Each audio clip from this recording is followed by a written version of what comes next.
नारायण नारायण। आज हम पढ़ रहे हैं श्री रामचरितमानस तृतीय सोपान अरण्यकांड। श्री गणेशाय नमः। श्री जानकी वल्लभो विजयते। धर्म रूपी वृक्ष के मूल, विवेक रूपी समुद्र को आनंद देने वाले पूर्ण चंद्र, वैराग्य रूपी कमल के विकसित करने वाले सूर्य, पाप रूपी घोर अंधकार को निश्चय ही मिटाने वाले, तीनों तापों को हरने वाले, मोह रूपी बादलों के समूह को छिन्न भिन्न करने की विधि में आकाश से उत्पन्न पवन स्वरूप ब्रह्मा जी के वंशज तथा कलंक नाशक महाराज श्री रामचंद्र जी के प्रिय श्री शंकर जी की मैं वंदना करता हूँ, जिनका शरीर जलयुक्त मेघों के समान सुंदर श्याम वर्ण एवं आनंद घन है, जो सुंदर वल्कल का पीत वस्त्र धारण किए हैं, जिनके हाथों में बाण और धनुष हैं, कमर उत्तम तर्कस के भार से सुशोभित है, कमल के समान विशाल नेत्र हैं और मस्तक पर जटाजूट धारण किए हैं। उन अत्यंत शोभायमान श्री सीता जी और लक्ष्मण जी सहित मार्ग में चलते हुए आनंद देने वाले श्री रामचंद्र जी को मैं भजता हूँ। हे पार्वती, श्री राम जी के गुण गूढ़ हैं। पंडित और मुनि उन्हें समझकर वैराग्य प्राप्त करते हैं, परंतु जो भगवान से विमुख है और जिनका धर्म में प्रेम नहीं है, वे महामूढ़ उन्हें सुनकर मोह को प्राप्त होते हैं। पूर्ववासियों और भरत जी के अनुपम और सुंदर प्रेम का मैंने अपनी बुद्धि के अनुसार गान किया। अब देवता, मनुष्य और मुनियों के मन को भाने वाले प्रभु श्री रामचंद्र जी के वे अत्यंत पवित्र चरित्र सुनो, जिन्हें वे वन में कर रहे हैं। एक बार सुंदर फूल चुनकर श्री राम जी ने अपने हाथों से भांति भांति के गहने बनाए और सुंदर स्फटिक शिला पर बैठे हुए प्रभु ने आदर के साथ वे गहने श्री सीता जी को पहनाए। देवराज इंद्र का मूर्ख पुत्र जयंत कोए का रूप धार कर श्री रघुनाथ जी का बल देखना चाहता है। जैसे महान मंदबुद्धि चींटी समुद्र का था पाना चाहती हो, वह मूढ़ मंदबुद्धि कारण से भगवान के बल की परीक्षा करने के लिए बना हुआ कौवा सीता जी के चरणों में चोंच मारकर भागा। जब रक्त बह चला तब श्री रघुनाथ जी ने जाना और धनुष पर सीख सरकंडे का बाण संधान किया। श्री रघुनाथ जी, जो अत्यंत ही कृपालु हैं और जिनका दिनों पर सदा प्रेम रहता है, उनसे भी उस अवगुणों के घर मूर्ख जयंत ने आकर छल किया। मंत्र से प्रेरित होकर वह ब्रह्म बाण दौड़ा। कौवा भयभीत होकर भाग चला। वह अपना असली रूप धरकर पिता इंद्र के पास गया, पर श्री राम जी का विरोधी जानकर इंद्र ने उसको नहीं रखा। तब वह निराश हो गया। उसके मन में भय उत्पन्न हो गया, जैसे दुर्वासा ऋषि को चक्र से भय हुआ था। वह ब्रह्मलोक, शिवलोक आदि समस्त लोकों में थका हुआ और भय शोक से व्याकुल होकर भागता फिरा, पर रखना तो दूर रहा, किसी ने उसे बैठने तक के लिए नहीं कहा। श्री राम जी के द्रोही को कौन रख सकता है। काकभुशुंडी कहते हैं, हे गरुड़ सुनिए, उसके लिए माता मृत्यु के समान, पिता यमराज के समान और अमृत विष के समान हो जाता है। मित्र सैकड़ों शत्रुओं की सी करने लगता है। देवनदी गंगा जी उसके लिए वैतरणी यमपुरी की नदी हो जाती है। हे भाई सुनिए, जो श्री रघुनाथ जी के विमुख होता है, समस्त जगत उसके लिए अग्नि से भी अधिक गर्म जलाने वाला हो जाता है। नारद जी ने जयंत को व्याकुल देखा तो उन्हें दया आ गई, क्योंकि संतों का चित्त बड़ा कोमल होता है। उन्होंने उसे समझाकर तुरंत श्री राम जी के पास भेज दिया। उसने जाकर पुकार कर कहा, हे शरणागत के हितकारी, मेरी रक्षा कीजिए। आतुर और भयभीत जयंत ने जाकर श्री राम जी के चरण पकड़ लिए और कहा, हे दयालु रघुनाथ जी, रक्षा कीजिए, रक्षा कीजिए। आपके अतुलित बल और अतुलित प्रभुता सामर्थ्य को मैं मंद बुद्धि जान नहीं पाया था। अपने किए हुए कर्म से उत्पन्न हुआ फल मैंने पा लिया। अब हे प्रभु, मेरी रक्षा कीजिए, मैं आपकी शरण तक कर आया हूँ। शिव जी कहते हैं, हे पार्वती, कृपालु श्री रघुनाथ जी ने उसकी अत्यंत आर्त दुख भरी वाणी सुनकर उसे एक आँख का काना करके छोड़ दिया। उसने मोहवश द्रोह किया था, इसीलिए यद्यपि उसका वध ही उचित था, पर प्रभु ने कृपा करके उसे छोड़ दिया। श्री राम जी के समान कृपालु और कौन होगा। चित्रकूटी में बसकर श्री रघुनाथ जी ने बहुत से चरित्र किए, जो कानों को अमृत के समान प्रिय हैं। फिर कुछ समय पश्चात श्री राम जी के मन में ऐसा अनुमान किया कि मुझे सब लोग जान गए हैं, इससे यहाँ बड़ी भारी भीड़ हो जाएगी। इसीलिए सब मुनियों से विदा लेकर सीता जी सहित दोनों भाई चले। जब प्रभु अत्रि जी के आश्रम में गए तो उनका आगमन सुनते ही महामुनि हर्षित हो गए। शरीर पुलकित हो गया। अत्रि जी उठकर दौड़े। उन्हें दौड़े आते देखकर श्री राम जी और भी शीघ्रता से चले आए। दंडवत करते हुए ही श्री राम जी को उठाकर मुनि ने हृदय से लगा लिया और प्रेमाश्रुओं के जल से दोनों भाइयों को नहला दिया। श्री राम जी की छवि देखकर मुनि के नेत्र शीतल हो गए। तब वे उनको आदरपूर्वक अपने आश्रम में ले आए। पूजन करके सुंदर वचन कहकर मुनि ने मूल और फल दिए, जो प्रभु के मन को बहुत रुचे। प्रभु आसन पर विराजमान है। नेत्र भर कर उनकी शोभा देखकर परम प्रवीण मुनि श्रेष्ठ हाथ जोड़कर स्तुति करने लगे। हे भक्त वत्सल, हे कृपालु, हे कोमल स्वभाव वाले, मैं आपको नमस्कार करता हूँ। निष्काम पुरुषों को अपना परम धाम देने वाले आपके चरण कमलों को मैं भजता हूँ। आप नितांत सुंदर श्याम संसार रूपी समुद्र को मथने के लिए मंदराचल रूप फूले हुए कमल के समान नेत्रों वाले और मद आदि दोषों से छुड़ाने वाले हैं। हे प्रभु, आपकी लंबी भुजाओं का पराक्रम और आपका ऐश्वर्य अप्रमेय, बुद्धि के परे अथवा असीम है। आप तरकस और धनुष बाण धारण करने वाले तीनों लोकों के स्वामी, सूर्यवंश के भूषण, महादेव जी के धनुष को तोड़ने वाले, मुनिराजों और संतों को आनंद देने वाले तथा देवताओं के शत्रु असुरों के समूह का नाश करने वाले हैं। आप कामदेव के शत्रु महादेव जी के द्वारा वंदित, ब्रह्मा आदि देवताओं से सेवित, विशुद्ध ज्ञानमय विग्रह और समस्त दोषों को नष्ट करने वाले हैं। हे लक्ष्मीपते, हे सुखों के खान और सत्पुरुषों की एकमात्र गति, मैं आपको नमस्कार करता हूँ। हे शचीपति, इंद्र के प्रिय छोटे भाई वामन जी, स्वरूपा शक्ति सीता जी और छोटे भाई लक्ष्मण जी सहित आपको मैं भजता हूँ। जो मनुष्य मत्सर रहित होकर आपके चरण कमलों की सेवा करते हैं, वे तर्क वितर्क अनेक प्रकार के संदेह रूपी तरंगों से पूर्ण संसार रूपी समुद्र में नहीं गिरते, आवागमन के चक्कर में नहीं पड़ते। जो एकांतवासी पुरुष मुक्ति के लिए इंद्रियादि का निग्रह करके उन्हें विषयों से हटाकर प्रसन्नता पूर्वक आपको भजते हैं, वे स्वकीय गति को, अपने स्वरूप को प्राप्त होते हैं। उन आपको जो एक अद्वितीय, अद्भुत, मायिक जगत से विलक्षण प्रभु, सर्वसमर्थ, इच्छा रहित ईश्वर, सबके स्वामी, व्यापक, जगत गुरु, सनातन, तुरीय, तीनों गुणों से सर्वथा परे और केवल अपने रूप में स्थित हैं तथा जो भाव प्रिय कुयोगियों के लिए अत्यंत दुर्लभ, अपने भक्तों के लिए कल्प वृक्ष अर्थात उनकी समस्त कामनाओं को पूर्ण करने वाले, सम, पक्षपात रहित और सदा सुखपूर्वक सेवन करने योग्य हैं, मैं निरंतर भजता हूँ। हे अनुपम सुंदर, हे पृथ्वीपति, हे जानकी नाथ, मैं आपको प्रणाम करता हूँ। मुझ पर प्रसन्न होइए, मैं आपको नमस्कार करता हूँ। मुझे अपने चरण कमलों की भक्ति दीजिए। जो मनुष्य इस स्तुति को आदर पूर्वक पढ़ते हैं, वे अपनी भक्ति से युक्त होकर आपके परम पद को प्राप्त होते हैं, इसमें संदेह नहीं है। मुनि ने इस प्रकार विनती करके और फिर सिर नवाकर हाथ जोड़कर कहा, हे नाथ, मेरी बुद्धि आपके चरण कमलों को कभी न छोड़े। फिर परम शीलवती और विनम्र श्री सीता जी अत्रि जी की पत्नी अनुसुईया जी के चरण पकड़कर उनसे मिली।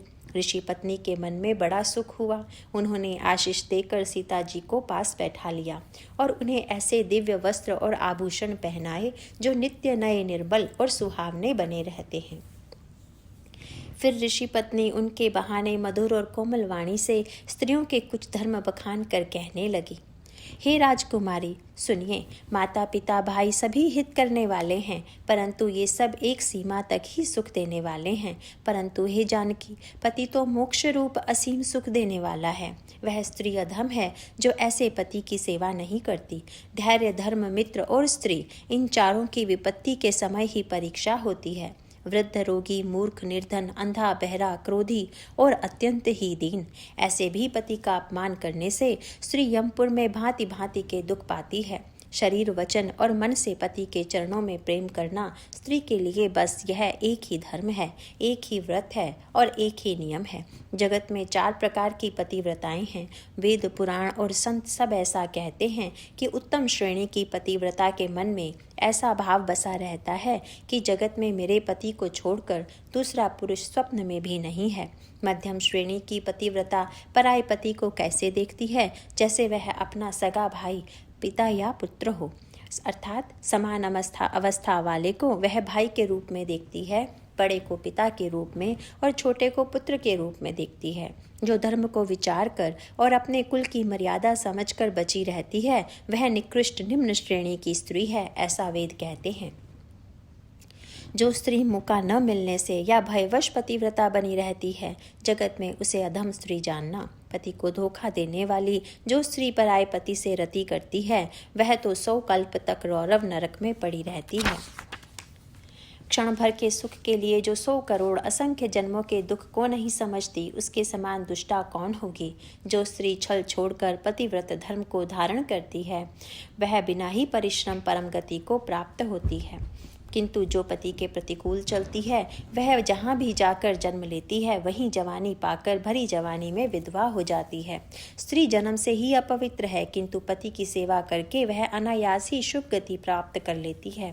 पातिव्रत धर्म के कारण ही आज भी तुलसी जी भगवान को प्रिय हैं और चारों वेद उनका यश गाते हैं। हे सीता सुनो, तुम्हारा तो नाम ही ले लेकर स्त्रियां पातिव्रत धर्म का पालन करेंगी। तुम्हें तो श्री राम जी प्राणों के समान प्रिय हैं। यह पातिव्रत धर्म की कथा तो मैंने संसार के हित के लिए कही है। जानकी जी ने सुनकर परम सुख पाया और आदरपूर्वक उनके चरणों में सिर नवाया। तब कृपा की खान श्री राम जी ने मुनि से कहा, आज्ञा हो तो अब दूसरे वन में जाऊं। मुझ पर निरंतर कृपा करते रहिएगा और अपना सेवक जानकर स्नेह न छोड़िएगा। धर्म धुरंधर प्रभु श्री राम जी के वचन सुनकर ज्ञानी मुनि प्रेम पूर्वक बोले, ब्रह्मा शिव और सनकादि सभी परमार्थवादी तत्ववेत्ता जिनकी कृपा चाहते हैं, हे राम जी आप वही निष्काम पुरुषों के भी प्रिय और दीनों के बंधु भगवान हैं जो इस प्रकार कोमल वचन बोल रहे हैं। अब मैंने लक्ष्मी जी की चतुराई समझी, जिन्होंने सब देवताओं को छोड़कर आप ही को भजा। जिसके समान सब बातों में अत्यंत बड़ा और कोई नहीं है, उसका शील भला ऐसा क्यों न होगा। मैं किस प्रकार कहूँ कि हे स्वामी आप अब जाइए, हे नाथ आप अंतर्यामी हैं, आप ही कहिए। ऐसा कहकर धीर मुनि प्रभु को देखने लगे। मुनि के नेत्रों से प्रेमाश्रुओं का जल बह रहा है और शरीर पुलकित है। मुनि अत्यंत प्रेम से पूर्ण हैं, उनका शरीर पुलकित है और नेत्रों को श्री राम जी के मुख कमल में लगाए हुए हैं। मन में विचार कर रहे हैं, मैंने ऐसे कौन से जप तप किए थे जिसके कारण मन, ज्ञान, गुण और इंद्रियों से परे प्रभु के दर्शन पाए। जप योग और धर्म समूह से मनुष्य अनुपम भक्ति को पाता है। श्री रघुवीर के पवित्र चरित्र को तुलसीदास रात दिन गाता है। श्री रामचंद्र जी का सुंदर यश कलयुग के पापों का नाश करने वाला, मन को दमन करने वाला और सुख का मूल है। जो लोग इसे आदर पूर्वक सुनते हैं उन पर श्री राम जी प्रसन्न रहते हैं। यह कठिन कलिकाल पापों का खजाना है। इसमें न धर्म है, न ज्ञान है और न योग तथा जप ही है। इसमें तो जो लोग सब भरोसों को छोड़कर श्री राम जी को ही भजते हैं वे ही चतुर हैं। मुनि के चरण कमलों में सिर नवाकर देवता, मनुष्य और मुनियों के स्वामी श्री राम जी वन को चले। आगे श्री राम जी हैं और उनके पीछे छोटे भाई लक्ष्मण जी हैं। दोनों ही मुनियों का सुंदर वेश बनाए अत्यंत सुशोभित हैं।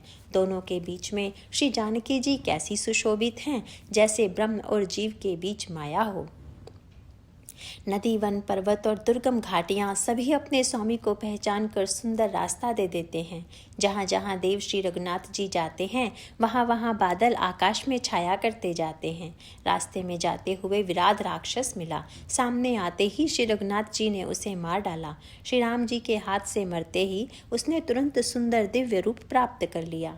दुखी देखकर प्रभु ने उसे अपने परम धाम को भेज दिया। फिर वे सुंदर छोटे भाई लक्ष्मण जी और श्री सीता जी सहित वहाँ आए जहाँ मुनि शरभंग जी थे।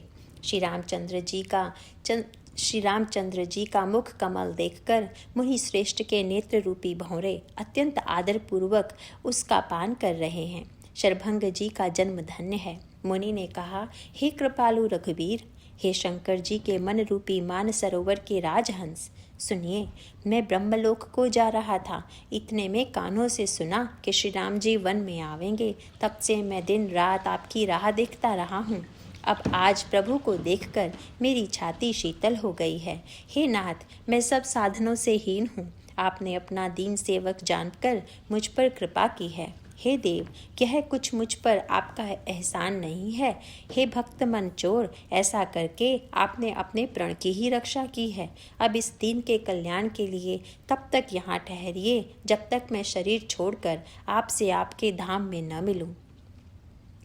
योग, यज्ञ, जब तप, जो कुछ व्रत आदि भी मुनि ने किया था, सब प्रभु को समर्पण करके बदले में भक्ति का वरदान ले लिया। इस प्रकार दुर्लभ भक्ति प्राप्त करके फिर चिता रचकर मुनि शरभंग जी हृदय से सब आसक्ति छोड़कर उस पर जा बैठे। हे नीले मेघ के समान श्याम शरीर वाले सगुण रूप श्री राम जी, सीता जी और छोटे भाई लक्ष्मण जी सहित प्रभु, आप निरंतर मेरे हृदय में निवास कीजिए। ऐसा कहकर शरभंग जी ने योगाग्नि से अपने शरीर को जला डाला और श्री राम जी की कृपा से वे वैकुंठ को चले गए।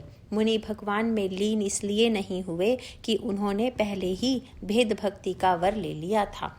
ऋषि समूह मुनि श्रेष्ठ शरभंग जी की यह दुर्लभ गति देखकर अपने हृदय में विशेष रूप से सुखी हुए। समस्त मुनि वृंद श्री राम जी की स्तुति कर रहे हैं और कह रहे हैं, शरणागत हितकारी करुणाकंद, करुणा के मूल प्रभु की जय हो। फिर श्री रघुनाथ जी आगे वन में चले। श्रेष्ठ मुनियों के बहुत से समूह उनके साथ हो लिए। हड्डियों का ढेर देखकर श्री रघुनाथ जी को बड़ी दया आई। उन्होंने मुनियों से पूछा। मुनियों ने कहा, हे स्वामी, आप सर्वदर्शी, सर्वज्ञ और अंतर्यामी, सबके हृदय की जानने वाले हैं। जानते हुए भी अनजान की तरह हमसे कैसे पूछ रहे हैं? राक्षसों के दलों ने सब मुनियों को खा डाला है। ये सब उन्हीं की हड्डियों के ढेर हैं। यह सुनते ही श्री रघुवीर जी के नेत्रों में जल आ गया। उनकी आंखों में करुणा के आंसू भर आए। श्री राम जी ने भुजा उठाकर प्रण किया कि मैं पृथ्वी को राक्षसों से रहित कर दूंगा। फिर समस्त मुनियों के आश्रमों में जा जाकर उनको दर्शन एवं संभाषण का सुख दिया।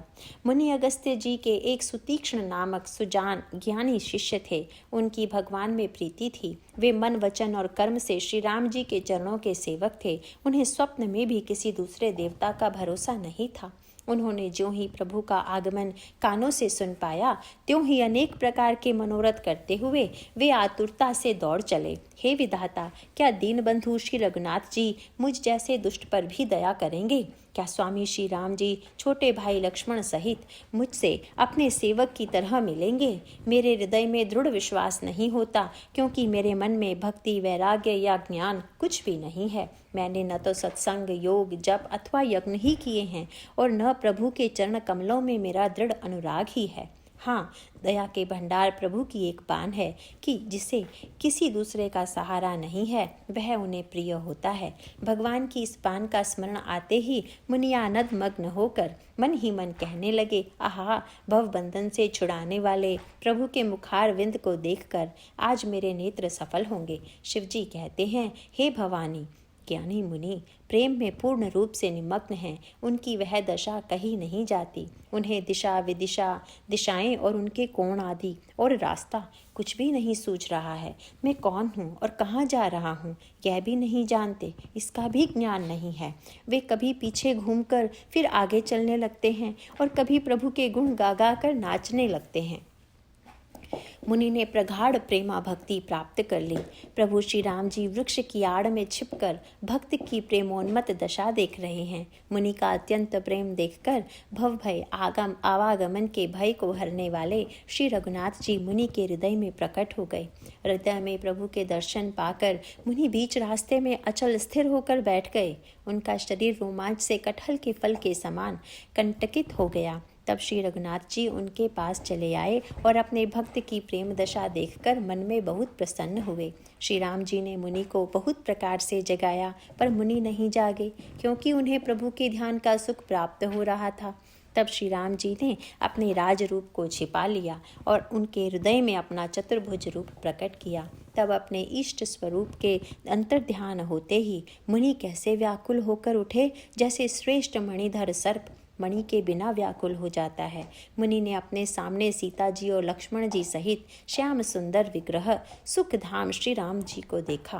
प्रेम में मग्न हुए वे बड़भागी श्रेष्ठ मुनि लाठी की तरह गिरकर श्री राम जी के चरणों में लग गए। श्री राम जी ने अपनी विशाल भुजाओं से पकड़कर उन्हें उठा लिया और बड़े प्रेम से हृदय से लगा रखा। कृपालु श्री रामचंद्र जी मुनि से मिलते हुए ऐसे शोभित हो रहे हैं मानो सोने के वृक्ष से तमाल का वृक्ष गले लगकर मिल रहा हो। मुनि निस्तब्ध खड़े हुए टकटकी लगाकर श्री राम जी का मुख देख रहे हैं मानो चित्र में लिखकर बनाए गए हों। तब मुनि ने हृदय में धीरज धरकर बार बार चरणों को स्पर्श किया, फिर प्रभु को अपने आश्रम में लाकर अनेक प्रकार से उनकी पूजा की। मुनि कहने लगे, हे प्रभु, मेरी विनती सुनिए, मैं किस प्रकार से आपकी स्तुति करूं? आपकी महिमा अपार है और मेरी बुद्धि अल्प है, जैसे सूर्य के सामने जुगनू का उजाला। हे नीलकमल की माला के समान श्याम शरीर वाले, हे जटाओं का मुकुट और मुनियों के वल्कल वस्त्र पहने हुए, हाथों में धनुष बाण लिए तथा कमर में तरकस कसे हुए श्री राम जी, मैं आपको निरंतर नमस्कार करता हूँ। जो मोह रूपी घने वन को जलाने के लिए अग्नि हैं, संत रूपी कमलों के वन के प्रफुल्लित करने के लिए सूर्य हैं, राक्षस रूपी हाथियों के समूह के पछाड़ने के लिए सिंह हैं और भव आवागमन रूपी पक्षी के मारने के लिए बाज रूप हैं, वे प्रभु सदा हमारी रक्षा करें। हे लाल कमल के समान नेत्र और सुंदर वेश वाले, सीता जी के नेत्र रूपी चकोर के चंद्रमा, शिव जी के हृदय रूपी मानसरोवर के बाल हंस, विशाल हृदय और भुजा वाले श्री रामचंद्र जी, मैं आपको नमस्कार करता हूँ।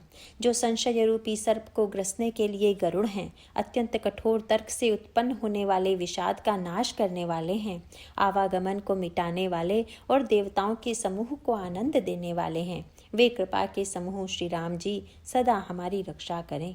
हे निर्गुण सगुण विषम और समरूप, हे ज्ञान वाणी और इंद्रियों से अतीत, हे अनुपम निर्मल संपूर्ण दोष रहित, अनंत एवं पृथ्वी का भार उतारने वाले श्री रामचंद्र जी, मैं आपको नमस्कार करता हूँ। जो भक्तों के लिए कल्प वृक्ष के बगीचे हैं, क्रोध लोभ मद और काम को डराने वाले हैं, अत्यंत ही चतुर और संसार रूपी समुद्र से तरने के लिए सेतु रूप हैं, वे सूर्यकुल की ध्वजा श्री राम जी सदा मेरी रक्षा करें। जिनकी भुजाओं का प्रताप अतुलनीय है, जो बल के धाम हैं, जिनका नाम कलयुग के बड़े भारी पापों का नाश करने वाला है, जो धर्म के कवच रक्षक हैं और जिनके गुण समूह आनंद देने वाले हैं, वे श्री राम जी निरंतर मेरे कल्याण का विस्तार करें। यद्यपि आप निर्मल व्यापक अविनाशी और सबके हृदय में निरंतर निवास करने वाले हैं, तथापि हे खरारी श्री राम जी, लक्ष्मण जी और सीता जी सहित वन में विचरने वाले आप इसी रूप में मेरे हृदय में निवास कीजिए। हे स्वामी, आपको जो सगुण निर्गुण और अंतर्यामी जानते हों वे जाना करें। मेरे हृदय को तो कौशलपति कमल नयन श्री राम जी ही अपना घर बनावें। ऐसा अभिमान भूल कर भी न छूटे कि मैं सेवक हूँ और श्री रघुनाथ जी मेरे स्वामी हैं। मुनि के वचन सुनकर श्री राम जी मन में बहुत प्रसन्न हुए। तब उन्होंने हर्षित होकर श्रेष्ठ मुनि को हृदय से लगा लिया और कहा, हे मुनि, मुझे परम प्रसन्न जानो, जो वर मांगो वही मैं तुम्हें दूँ। मुनि सुतीक्ष्ण ने कहा, मैंने तो वर कभी मांगा ही नहीं, मुझे समझ ही नहीं पड़ता कि क्या झूठ है और क्या सत्य है, क्या मांगूं और क्या नहीं मांगूं। आज हे रघुनाथ जी, हे दासों को सुख देने वाले, आपको जो अच्छा लगे मुझे वही दीजिए। श्री रामचंद्र जी ने कहा, हे मुनि, तुम प्रगाढ़ भक्ति, वैराग्य, विज्ञान और समस्त गुणों तथा ज्ञान के निधान हो जाओ। तब मुनि बोले, प्रभु ने जो वरदान दिया वह तो मैंने पा लिया, अब मुझे जो अच्छा लगता है वह दीजिए। हे प्रभु, हे श्री राम जी, छोटे भाई लक्ष्मण जी और सीता जी सहित धनुष बाणधारी आप निष्काम स्थिर होकर मेरे हृदय रूपी आकाश में चंद्रमा की भांति सदा निवास कीजिए। एवं अस्तु, ऐसा ही हो। ऐसा उच्चारण कर लक्ष्मी निवास श्री रामचंद्र जी हर्षित होकर अगस्त्य ऋषि के पास चले। तब सुतीक्ष्ण जी बोले, गुरु अगस्त्य जी का दर्शन पाएं और इस आश्रम में आए मुझे बहुत दिन हो गए। अब मैं भी प्रभु आपके साथ गुरु जी के पास चलता हूँ। इसमें हे नाथ, आप पर मेरा कोई एहसान नहीं है। मुनि की चतुरता देखकर कृपा के भंडार श्री राम जी ने उनको साथ ले लिया और दोनों भाई हंसने लगे। रास्ते में अपनी अनुपम भक्ति का वर्णन करते हुए देवताओं के राज राजेश्वर श्री राम जी अगस्त्य मुनि के आश्रम पर पहुँचे। सुतीक्ष्ण तुरंत ही गुरु अगस्त्य जी के पास गए और दंडवत करके ऐसा कहने लगे, हे नाथ, अयोध्या के राजा दशरथ जी के कुमार जगत आधार श्री रामचंद्र जी छोटे भाई लक्ष्मण जी और सीता जी सहित आपसे मिलने आए हैं, जिनका हे देव आप दिन रात जप करते रहते हैं। यह सुनते ही अगस्त्य जी तुरंत उठकर दौड़े।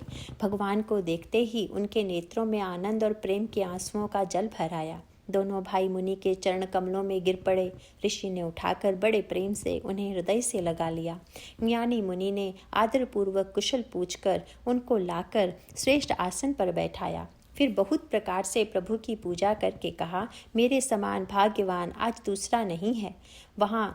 जहाँ तक जितने भी अन्य मुनिगण थे सभी आनंद कद श्री राम जी के दर्शन करके हर्षित हो गए।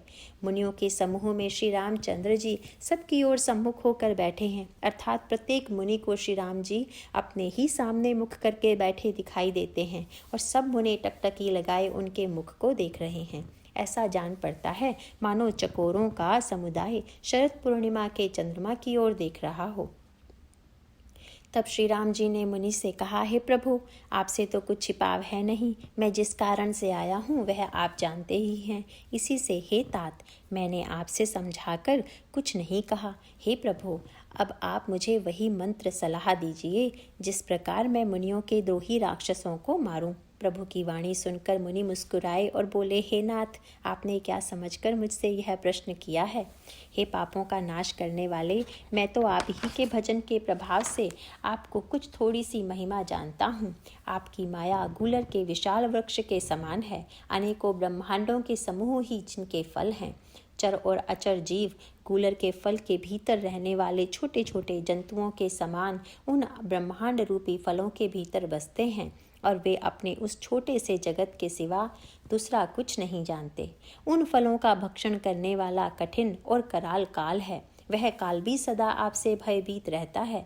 उन्हीं आपने समस्त लोकपालों के स्वामी होकर भी मुझसे मनुष्य की तरह प्रश्न किया। हे कृपा के धाम, मैं तो यह वर मांगता हूँ कि आप श्री सीता जी और छोटे भाई लक्ष्मण जी सहित मेरे हृदय में सदा निवास कीजिए। मुझे प्रगाढ़ भक्ति, वैराग्य, सत्संग और आपके चरण कमलों में अटूट प्रेम प्राप्त हो।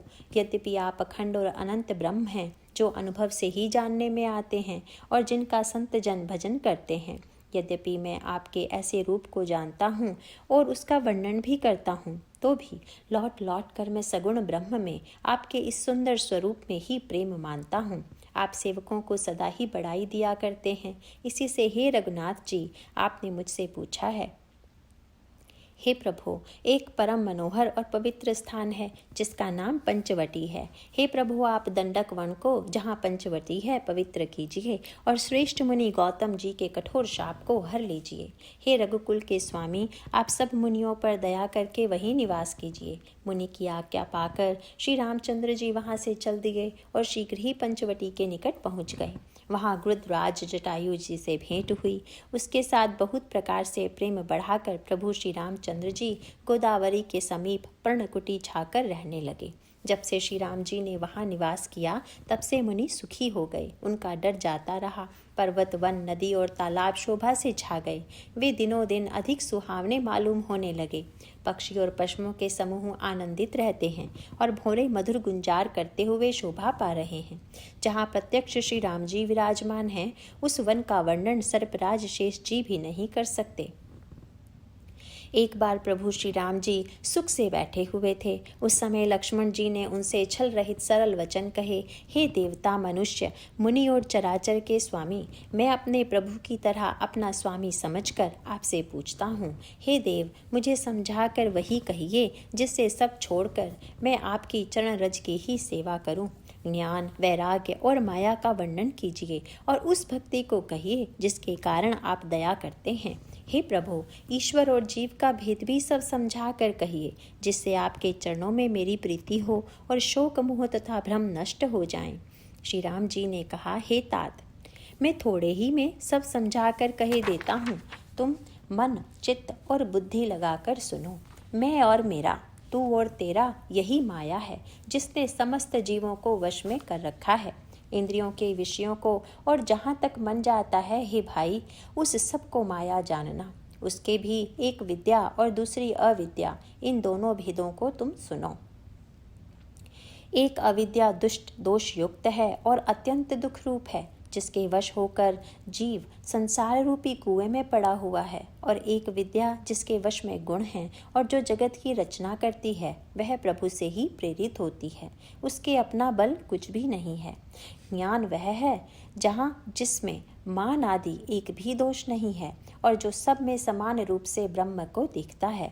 हे तात, उसी को परम वैराग्यवान कहना चाहिए जो सारी सिद्धियों को और तीनों गुणों को तिनके के समान त्याग चुका हो, जिसमें मान, दंभ, हिंसा, क्षमा राहित्य, टेढ़ापन, आचार्य सेवा का अभाव, अपवित्रता, अस्थिरता, मन का निगृहित न होना, इंद्रियों के विषय में आसक्ति, अहंकार, जन्म मृत्यु जरा व्याधिमय जगत में सुख बुद्धि, स्त्री पुरुष घर आदि में आसक्ति तथा ममता, इष्ट और अनिष्ट की प्राप्ति में हर्ष शोक, भक्ति का अभाव, एकांत में मन न लगना, विषयी मनुष्यों के संग में प्रेम, ये 18 न हो और नित्य आध्यात्म आत्मा में स्थिति तथा तत्व ज्ञान के अर्थ तत्व ज्ञान के द्वारा जानने योग्य परमात्मा का नित्य दर्शन हो, वही ज्ञान कहलाता है।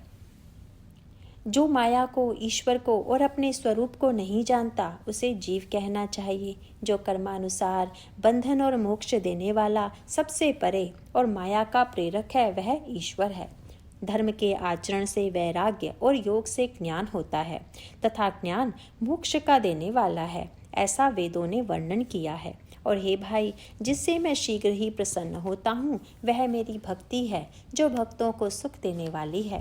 वह भक्ति स्वतंत्र है, उसको ज्ञान विज्ञान आदि किसी दूसरे साधन का सहारा अपेक्षा नहीं है। ज्ञान और विज्ञान तो उसके अधीन हैं। हे तात, भक्ति अनुपम एवं सुख की मूल है और वह तभी मिलती है जब संत अनुकूल प्रसन्न होते हैं। अब मैं अपनी भक्ति के साधन विस्तार से कहता हूँ। यह सुगम मार्ग है जिससे जीव मुझको सहज ही पा जाते हैं।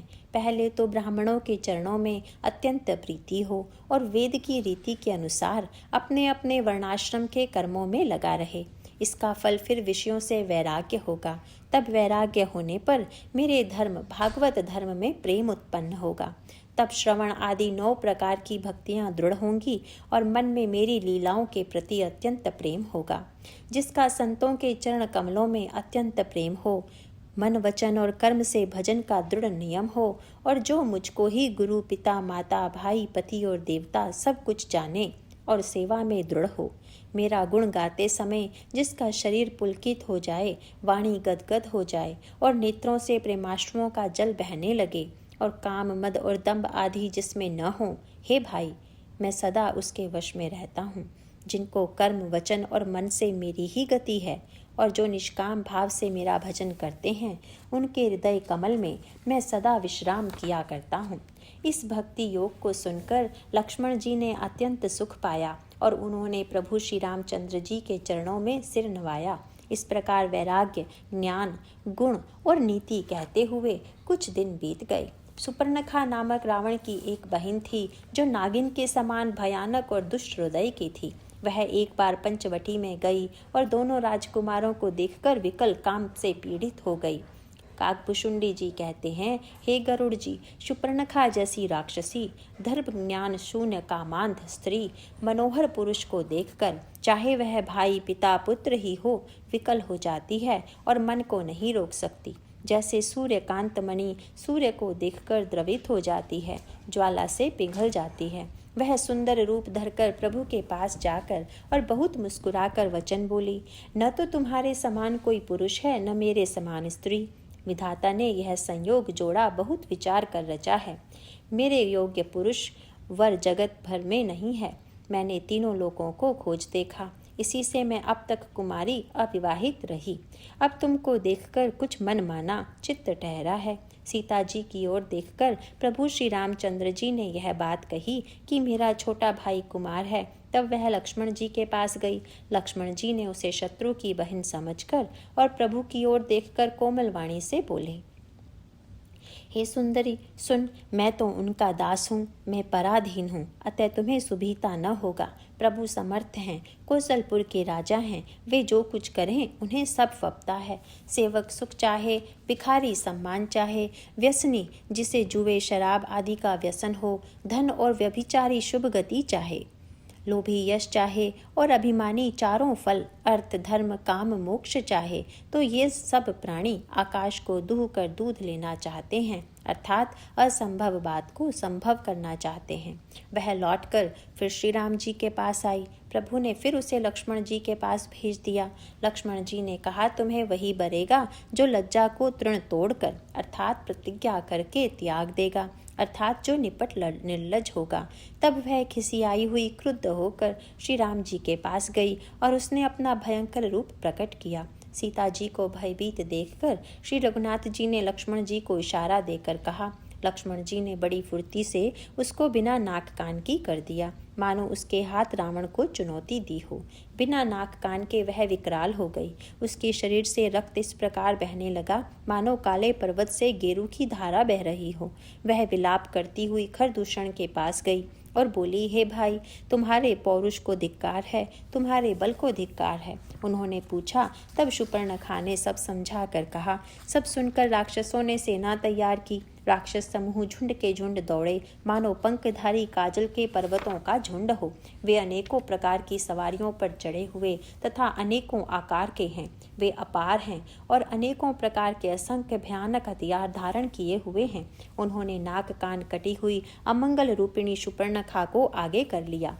अनगिनत भयंकर अपशगुन हो रहे हैं, परंतु मृत्यु के वश होने के कारण वे सब के सब उनको कुछ गिनते ही नहीं। गरजते हैं, ललकारते हैं और आकाश में उड़ते हैं। सेना देखकर योद्धा लोग बहुत ही हर्षित होते हैं। कोई कहता है, दोनों भाइयों को जीता ही पकड़ लो, पकड़कर मार डालो और स्त्री को छीन लो। आकाश मंडल धूल से भर गया। तब श्री राम जी ने लक्ष्मण जी को बुलाकर उनसे कहा, राक्षसों की भयानक सेना आ गई है। जानकी जी को लेकर तुम पर्वत की कंदरा में चले जाओ, सावधान रहना। प्रभु श्री रामचंद्र जी के वचन सुनकर लक्ष्मण जी हाथ में धनुष बाण लिए श्री सीता जी सहित चले। शत्रुओं की सेना समीप चली आई है, यह देखकर श्री राम जी ने हंसकर कठिन धनुष को चढ़ाया। कठिन धनुष चढ़ाकर सिर पर जटा का जूड़ा बांधते हुए प्रभु कैसे शोभित हो रहे हैं, जैसे मरकत मणि के पर्वत पर करोड़ों बिजलियों से दो सांप लड़ रहे हों। कमर में तरकस कसकर, विशाल भुजाओं में धनुष लेकर और बाण सुधार कर प्रभु श्री रामचंद्र जी राक्षसों की ओर देख रहे हैं। मानो मतवाले हाथियों के समूह को आता देखकर सिंह उनकी ओर ताक रहा हो। पकड़ो पकड़ो पुकारते हुए राक्षस योद्धा बाग छोड़कर बड़ी तेजी से दौड़े हुए आए और उन्होंने श्री राम जी को चारों ओर से घेर लिया। जैसे बाल सूर्य उदयकालीन सूर्य को अकेला देखकर मंदेह नामक दैत्य घेर लेते हैं। सौंदर्य माधुर्य निधि प्रभु श्री राम जी को देखकर राक्षसों की सेना थकित रह गई। वे उन पर बाण नहीं छोड़ सके। मंत्री को बुलाकर खरदूषण ने कहा, यह राजकुमार कोई मनुष्यों का भूषण है। जितने भी नाग असुर देवता मनुष्य और मुनि हैं, उनमें हमने न जाने कितने ही देखे, जीते और मार डाले हैं। पर हे भाई सुनो, हमने जन्म भर में ऐसी सुंदरता कहीं नहीं देखी। यद्यपि इन्होंने हमारी बहन को कुरूप कर दिया, तथापि ये अनुपम पुरुष वध करने योग्य नहीं है। छिपाई हुई अपनी स्त्री हमें तुरंत दे दो और दोनों भाई जीते जी घर लौट जाओ। मेरा यह कथन तुम लोग उसे सुनाओ और उसका वचन उत्तर सुनकर शीघ्र आओ। दूतों ने जाकर यह संदेश श्री रामचंद्र जी से कहा। उसे सुनते ही श्री राम जी मुस्कुराकर बोले, हम क्षत्रिय हैं, वन में शिकार करते हैं और तुम्हारे सरीखे दुष्ट पशुओं को तो ढूंढते ही फिरते हैं। हम बलवान शत्रु को देखकर नहीं डरते। लड़ने को आवे तो एक बार तो हम काल से भी लड़ सकते हैं। यद्यपि हम मनुष्य हैं, परंतु दैत्य कुल का नाश करने वाले और मुनियों की रक्षा करने वाले हैं। हम बालक हैं, परंतु हैं दुष्टों को दंड देने वाले। यदि बल न हो तो घर लौट जाओ। संग्राम में पीठ दिखाने वाले किसी को मैं नहीं मारता। रण में चढ़ आकर कपट चतुराई करना और शत्रु पर कृपा करना, दया दिखाना तो बड़ी भारी कायरता है। दूतों ने लौटकर तुरंत सब बातें कही, जिन्हें सुनकर खरदूषण का हृदय अत्यंत जल उठा। खरदूषण का हृदय जल उठा। तब उन्होंने कहा, पकड़ लो, कैद कर लो। यह सुनकर भयानक राक्षस योद्धा बाण, धनुष, तोमर, शक्ति, सांग, शूल, बर्छी, कृपाल, कटार, परिघ और फरसा धारण किए हुए दौड़ पड़े। प्रभु श्री राम जी ने पहले धनुष का बड़ा कठोर, घोर और भयंकर टंकार किया, जिसे सुनकर राक्षस बहरे और व्याकुल हो गए। उस समय उन्हें कुछ भी होश न रहा। फिर वे शत्रु को बलवान जानकर सावधान होकर दौड़े और श्री रामचंद्र जी के ऊपर बहुत प्रकार के अस्त्र शस्त्र बरसाने लगे। श्री रघुवीर जी ने उनके हथियारों को तिल के समान टुकड़े टुकड़े करके काट डाला। फिर धनुष को कान तक तान कर अपने तीर छोड़े। तब भयानक बाण ऐसे चले मानो फुफकारते हुए बहुत से सर्प जा रहे हैं। श्री रामचंद्र जी संग्राम में क्रुद्ध हुए और अत्यंत तीक्ष्ण बाण चले। अत्यंत तीक्ष्ण बाणों को देखकर राक्षस वीर पीठ दिखाकर भाग चले। तब खरदूषण और त्रिशरा तीनों भाई क्रुद्ध होकर बोले, जो रण से भाग कर जाएगा उसका हम अपने हाथों वध करेंगे। तब मन में मरना ठानकर भागते हुए राक्षस लौट पड़े और सामने होकर वे अनेकों प्रकार के हथियारों से श्री राम जी पर प्रहार करने लगे। शत्रु को अत्यंत कुपित जानकर प्रभु ने धनुष पर बाण चढ़ाकर बहुत से बाण छोड़े, जिनसे भयानक राक्षस कटने लगे। उनकी छाती, सिर, भुजा, हाथ और पैर जहाँ तहाँ पृथ्वी पर गिरने लगे। बाण लगते ही वे हाथी की तरह चिंघाड़ते हैं। उनके पहाड़ के समान धड़ कट कट कर गिर रहे हैं। योद्धाओं के शरीर कटकर सैकड़ों टुकड़े हो जाते हैं। फिर वे माया करके उठ खड़े होते हैं। आकाश में बहुत सी भुजाएं और सिर उड़ रहे हैं तथा बिना सिर के धड़ दौड़ रहे हैं। चील या क्रौंच, कोई आदि पक्षी और सियार कठोर और भयंकर कट कट शब्द कर रहे हैं। सियार कटकटाते हैं, भूत प्रेत और पिशाच खोपड़ियां बटोर रहे हैं अथवा खप्पर भर रहे हैं। वीर बैताल खोपड़ियों पर ताल दे रहे हैं और योगनियां नाच रही हैं। श्री रघुवीर के प्रचंड बाण योद्धाओं के वक्ष स्थल, भुजा और सिरों के टुकड़े टुकड़े कर डालते हैं। उनके धड़ जहाँ तहाँ गिर पड़ते हैं, फिर उठते और लड़ते हैं और पकड़ो पकड़ो का भयंकर शब्द करते हैं। अंतड़ियों के एक छोर को पकड़कर गीद उड़ते हैं और उन्हीं का दूसरा छोर हाथ से पकड़कर पिशाच दौड़ते हैं। ऐसा मालूम होता है मानो संग्राम रूपी नगर के निवासी बहुत से बालक पतंग उड़ा रहे हों। अनेकों योद्धा मारे और पछाड़े गए। बहुत से जिनके हृदय विदीर्ण हो गए हैं पड़े कहा रहे हैं। अपनी सेना को व्याकुल देखकर त्रिशरा और खरदूषण आदि योद्धा श्री राम जी की ओर मुड़े। अनगिनत राक्षस क्रोध करके बाण, शक्ति, तोमर, फरसा, शूल और कृपाण एक ही बार में श्री रघुवीर पर छोड़ने लगे। प्रभु ने पल भर में शत्रुओं के बाणों को काटकर ललकार कर उन पर अपने बाण छोड़े। सब राक्षस सेनापतियों के हृदय में 10-10 बाण मारे। योद्धा पृथ्वी पर गिर पड़ते हैं, फिर उठकर भिड़ते हैं, मरते नहीं, बहुत प्रकार की अतिशय माया रचते हैं। देवता यह देखकर डरते हैं कि प्रेत 14,000 हैं और अयोध्यानाथ श्री राम जी अकेले हैं। देवता और मुनियों को भयभीत देखकर माया के स्वामी प्रभु ने एक बड़ा कौतुक किया, जिससे शत्रुओं की सेना एक दूसरे को राम रूप देखने लगी और आपस में ही युद्ध करके लड़ मरी। सब यही राम है, इसे मारो, इस प्रकार राम राम कहकर शरीर छोड़ते हैं और निर्वाण पद पाते हैं। कृपा निधान श्री राम जी ने यह उपाय करके क्षण भर में शत्रुओं को मार डाला। देवता हर्षित होकर फूल बरसाते हैं, आकाश में नगाड़े बज रहे हैं। फिर वे सब स्तुति कर करके अनेकों विमानों पर सुशोभित हुए चले गए। तब श्री रघुनाथ जी ने युद्ध में शत्रुओं को जीत लिया तथा देवता, मनुष्य और मुनि सबके भय नष्ट हो गए। तब लक्ष्मण जी सीता जी को ले आए। चरणों में पड़ते हुए उनको प्रभु ने प्रसन्नता पूर्वक उठाकर हृदय से लगा लिया। सीता जी श्री राम जी के श्याम और कोमल शरीर को परम प्रेम के साथ देख रही हैं, नेत्र आघाते नहीं हैं। इस प्रकार पंचवटी में बसकर श्री रघुनाथ जी देवताओं और मुनियों को सुख देने वाले चरित्र करने लगे। खरदूषण का विध्वंस देखकर शूर्पणखा ने जाकर रावण को भड़काया। वह बड़ा क्रोध करके वचन बोली, तूने देश और खजाने की सुधि ही भुला दी। शराब पी लेता है और दिन रात पड़ा सोता रहता है। तुझे खबर नहीं है कि शत्रु तेरे सिर पर खड़ा है। ती के बिना राज्य और धर्म के बिना धन प्राप्त करने से, भगवान को समर्पण किए बिना उत्तम कर्म करने से और विवेक उत्पन्न किए बिना विद्या पढ़ने से परिणाम में श्रम ही हाथ लगता है। विषयों के संग से सन्यासी, बुरी सलाह से राजा, मान से ज्ञान, मदिरापान से लज्जा, नम्रता के बिना प्रीति और मद से गुणवान शीघ्र ही नष्ट हो जाते हैं। इस प्रकार नीति मैंने सुनी है। शत्रु, रोग, अग्नि, पाप, स्वामी और सर्प को छोटा करके नहीं समझना चाहिए।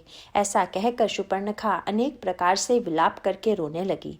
रावण की सभा के बीच वह व्याकुल होकर पड़ी हुई बहुत प्रकार से रो रो कर कह रही है कि अरे दशग्रीव, तेरे जीते जी मेरी क्या ऐसी दशा होनी चाहिए। शूर्पणखा के वचन सुनते ही सभासद अकुला उठे। उन्होंने शूर्पणखा की बाह पकड़कर उसे उठाया और समझाया।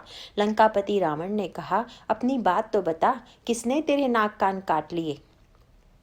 वह बोली, अयोध्या के राजा दशरथ के पुत्र, जो पुरुषों में सिंह के समान है, वन में शिकार खेलने आए हैं। मुझे उनकी करनी ऐसी समझ पड़ी है कि वे पृथ्वी को राक्षसों से रहित कर देंगे।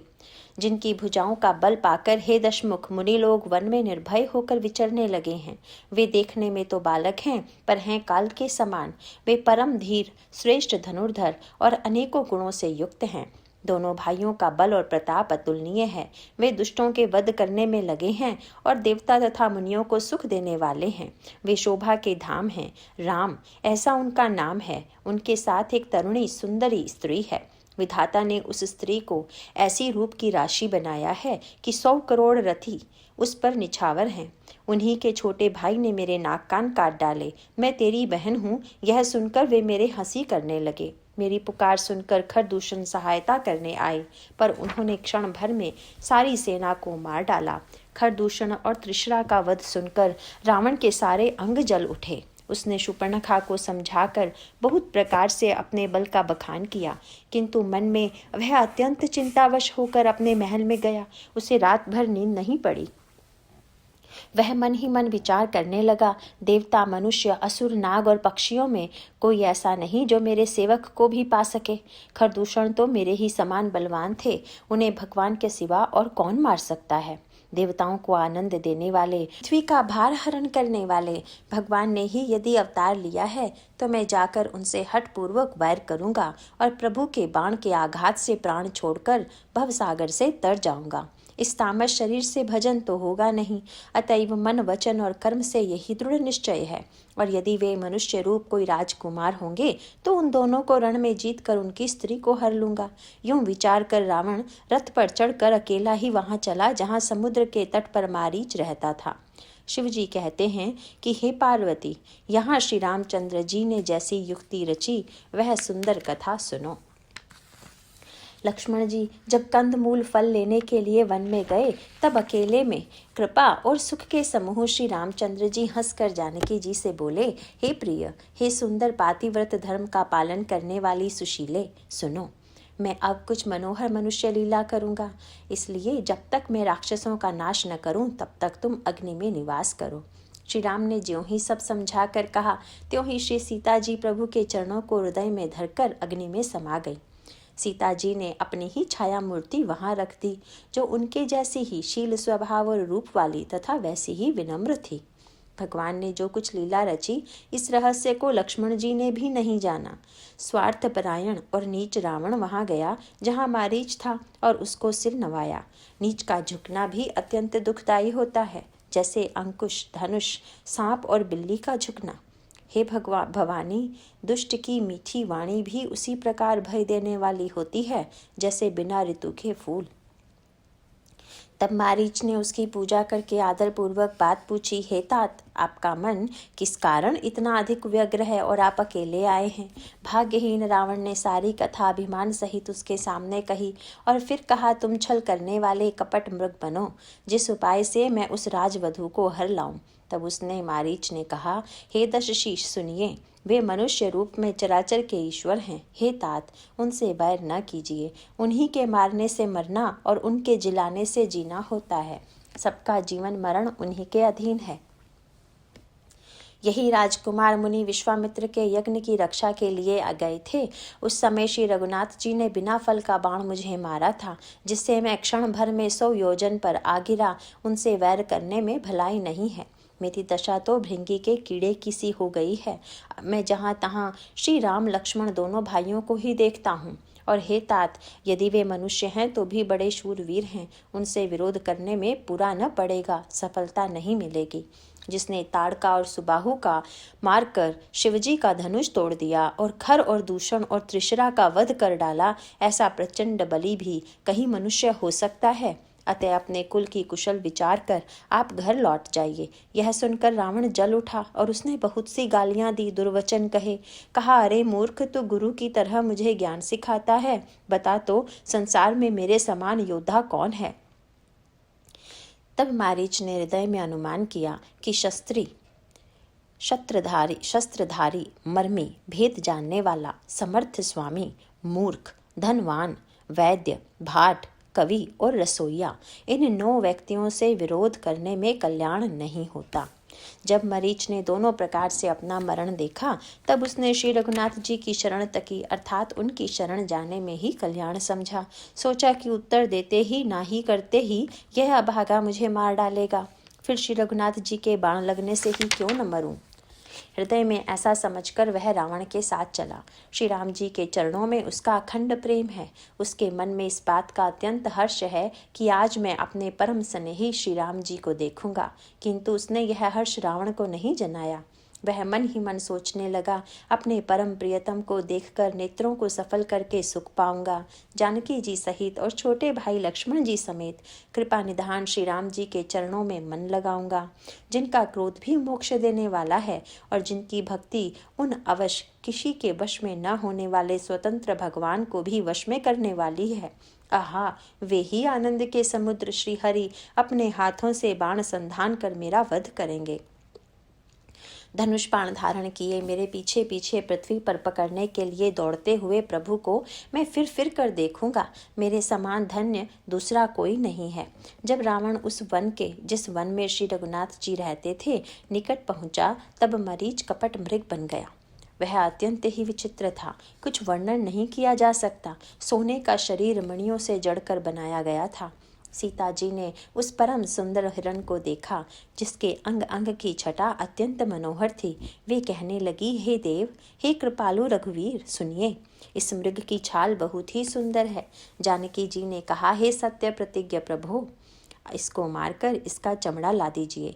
तब श्री रघुनाथ जी मरीच के कपट मृग बनने का सब कारण जानते हुए भी देवताओं का कार्य बनाने के लिए हर्षित होकर उठे।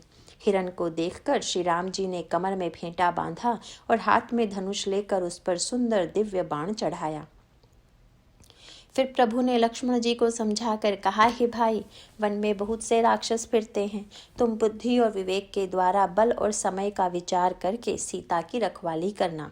प्रभु को देखकर मृग भाग चला। श्री रामचंद्र जी भी धनुष चढ़ाकर उसके पीछे दौड़े। वेद जिनके विषय में नेति नेति कहकर रह जाते हैं और शिवजी भी जिन्हें ध्यान में नहीं पाते, अर्थात जो मन और वाणी से नितांत परे हैं, वे ही श्री राम जी माया से बने हुए मृग के पीछे दौड़ रहे हैं। वह कभी निकट आ जाता है और फिर दूर भाग जाता है, कभी तो प्रकट हो जाता है और कभी छिप जाता है। इस प्रकार प्रकट होता और छिपता हुआ तथा बहुतेरे छल करता हुआ वह प्रभु को दूर ले गया। तब श्री रामचंद्र जी ने तक कर निशाना साध कर कठोर बाण मारा, जिसके लगते ही वह घोर शब्द करके पृथ्वी पर गिर पड़ा। पहले लक्ष्मण जी का नाम लेकर उसने पीछे मन में श्री राम जी का स्मरण किया। प्राण त्याग करते समय उसने अपना राक्षसी शरीर प्रकट किया और प्रेम सहित श्री राम जी का स्मरण किया। सुजान सर्वज्ञ श्री राम जी ने उसके हृदय के प्रेम को पहचान कर उसे वह गति अपना परम पद दी जो मुनियों को भी दुर्लभ है। देवता बहुत से फूल बरसा रहे हैं और प्रभु के गुणों की गाथाएं स्तुतियां गा रहे हैं कि श्री रघुनाथ जी ऐसे दीन बंधु हैं कि उन्होंने असुर को भी अपना परम पद दे दिया। दुष्ट मारीच को मारकर श्री रघुवीर तुरंत लौट पड़े। हाथ में धनुष और कमर में तरकस शोभा दे रहा है। इधर जब सीता जी ने दुख भरी वाणी मरते समय मारीच की हा लक्ष्मण की आवाज सुनी तो वे बहुत ही भयभीत होकर लक्ष्मण जी से कहने लगी, शीघ्र जाओ, तुम्हारे भाई बड़े संकट में हैं। लक्ष्मण जी ने हंसकर कहा, हे माता, सुनो, जिनके भ्रुकुटी विलास मात्र से सारी सृष्टि का लय प्रलय हो जाता है, वे श्री राम जी क्या कभी स्वप्न में भी संकट में पड़ सकते हैं?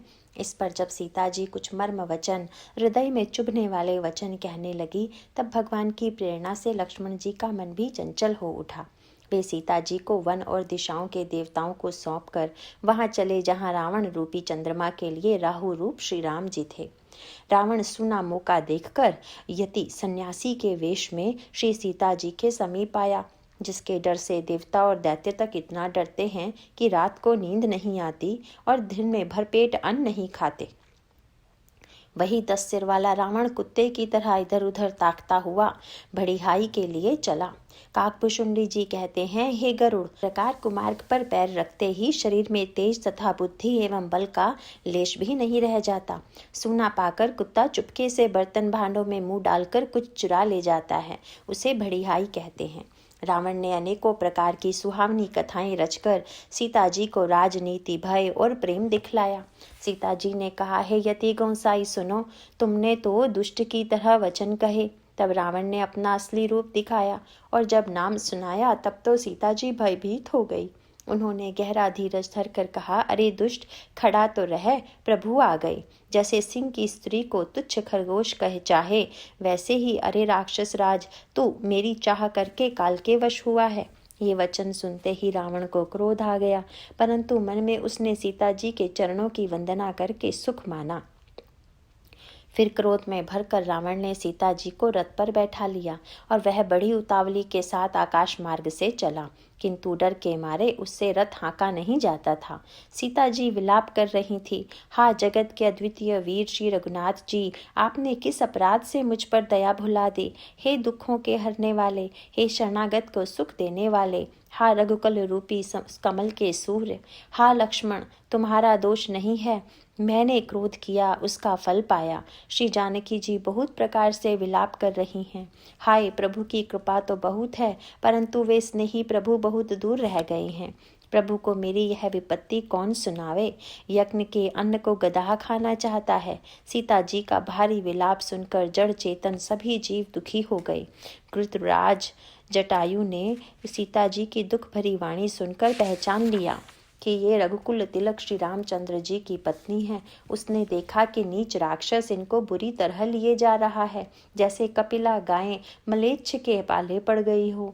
वह बोला, हे सीते पुत्री, भय मत कर, मैं इस राक्षस का नाश करूंगा। कहकर वह पक्षी क्रोध में भरकर कैसे दौड़ा, जैसे पर्वत की ओर वज्र छूटता हो।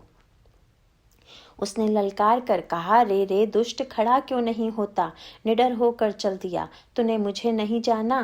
जिसको यमराज के समान आता हुआ देखकर रावण घूमकर मन में अनुमान करने लगा, यह या तो मैनाक पर्वत है या पक्षियों का स्वामी गरुड़, पर वह गरुड़ तो अपने स्वामी विष्णु सहित मेरे बल को जानता है। कुछ पास आने पर रावण ने उसे पहचान लिया और बोला, यह तो बूढ़ा जटायु है, यह मेरे हाथ रूपी तीर्थ में शरीर छोड़ेगा। यह सुनते ही गिद्ध क्रोध में भरकर बड़े वेग से दौड़ा और बोला, रावण, मेरी सिखावन सुन, जानकी जी को छोड़कर कुशल पूर्वक अपने घर चला जा, नहीं तो हे बहुत भुजाओं वाले, ऐसा होगा कि श्री राम जी के क्रोध रूपी अत्यंत भयानक अग्नि में तेरा सारा वंश पतिंगा होकर भस्म हो जाएगा। योद्धा रावण कुछ उत्तर नहीं देता। तब गिद्ध क्रोध करके दौड़ा। उसने रावण के बाल पकड़कर उसे रथ के नीचे उतार लिया। रावण पृथ्वी पर गिर पड़ा। गिद्ध सीता जी को एक और बैठाकर फिर लौटा और चोंचों से मार मार कर रावण के शरीर को विदीर्ण कर डाला। इससे उसने एक घड़ी के लिए मूर्छा हो गई। तब खिसियाए हुए रावण ने क्रोध युक्त होकर अत्यंत भयानक कटार निकाली और उससे जटायु के पंख काट डाले। पक्षी जटायु श्री राम जी की अद्भुत लीला का स्मरण करके पृथ्वी पर गिर पड़ा।